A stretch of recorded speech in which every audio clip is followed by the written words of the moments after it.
ये जो साइट जगह है ये उस वायरस को पकड़ लेता है, पकड़ने के बाद उसके प्रभाव को डिस्ट्रॉय कर देता है, मार देता है, खत्म कर देता है। समझ आ रहा है? कहते हैं कि इम्यूनिटी हम लोग इस प्रकार की वर्ड सुनते रहते हैं, है ना?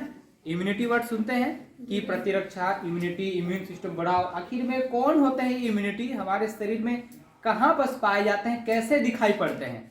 समझ आ रहा है? तो देखिए इसमें होता क्या है, हम लोग को सीधे आना पड़ेगा हम लोग की जो ब्लड है उसमें। ब्लड समझ में आता है ना?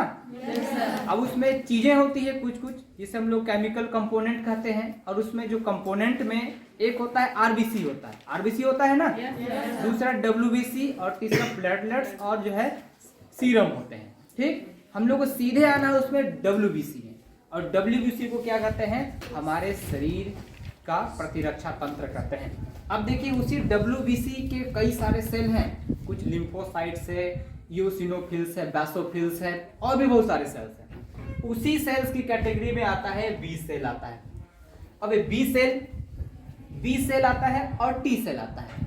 तो देखिए B lymphocyte cell, T lymphocyte cell, इसी को कहते हैं। अब मैं किसके बारे में बात कर रहा हूँ? डब्ल्यूबीसी के बारे में बात कर रहा हूँ। डब्ल्यूबीसी ही कुछ सेल की जो कैटेगरी है बी सेल और टी सेल कहलाता है। और बी सेल और टी सेल में भी इसके कुछ वेराइटीज हैं, बी सेल की कुछ वेराइटीज हैं। उसका नाम है CD4 सेल, CD8 सेल। ये जो कोशिका है, अब यही कोशिका करता क्या है? यह इम्यूनोग्लोबुलिन फॉर्मेशन करता है, जिसे हम लोग एंटीबॉडी कहते हैं।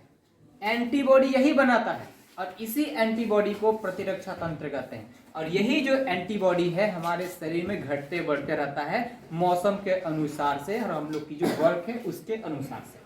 अब दूसरा देखिए टी सेल, यहाँ पर वर्ड आ गया। तो टी सेल का क्या काम है? टी सेल मतलब कि ये टी हेल्पर सेल होता है। ये कुल मिला के करता क्या है? जो बी सेल, जो CD4 और CD सेल है, CD8 है, क्योंकि इनको बनाना रहता है इम्यूनोग्लोबुलिन, बहुत सारे बनाएंगे यहाँ पर, और इस इम्यूनोग्लोबुलिन को प्रमोट करता है कि सिंथेसिस हो, संश्लेषण हो, इसका प्रमोट करेगा, हेल्प करता है।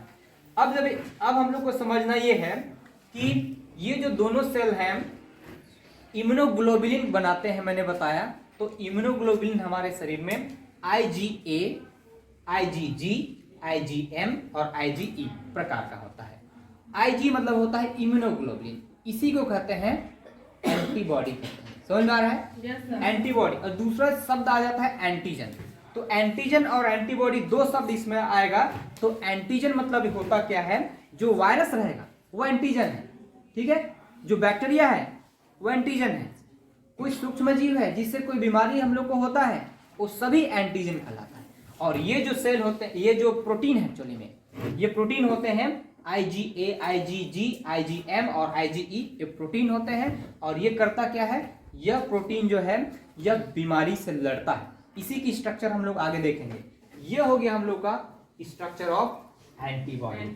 अब होता क्या है कि ये जो साइट दिख रहा है ये एक्चुअली में एंटीजन बाइंडिंग साइट होता है। ये एंटीजन बाइंडिंग साइट। देखिए एंटीजन बाइंडिंग साइट मतलब होता क्या है कि कोई एंटीजन, मान लेते हैं कोई वायरस, जिससे सामान्य बात कर लेते हैं। देखिए होता क्या है कि यदि हम लोग का इम्यून सिस्टम थोड़ा सा तगड़ा है तो करेगा क्या कि छोटा मोटा जो वायरस का संक्रमण हो जाएगा। जैसे सर्दी होता है वो रिनो वायरस से होता है। यदि वायरस से संक्रमण कर दिया है, हम लोग की एंटीबॉडी जो है स्ट्रांग है, थोड़ा तगड़ा है, तो तगड़ा है तो होगा क्या कि ये जो चैन दिख रहा है जिसे हम लोग कहते हैं एंटीजन बाइंडिंग साइट कहते हैं, ये जो साइट जगह है ये उस वायरस को पकड़ लेता है, पकड़ने के बाद उसके प्रभाव को डिस्ट्रॉय कर देता है, मार देता है, खत्म कर देता है। समझ आ रहा है?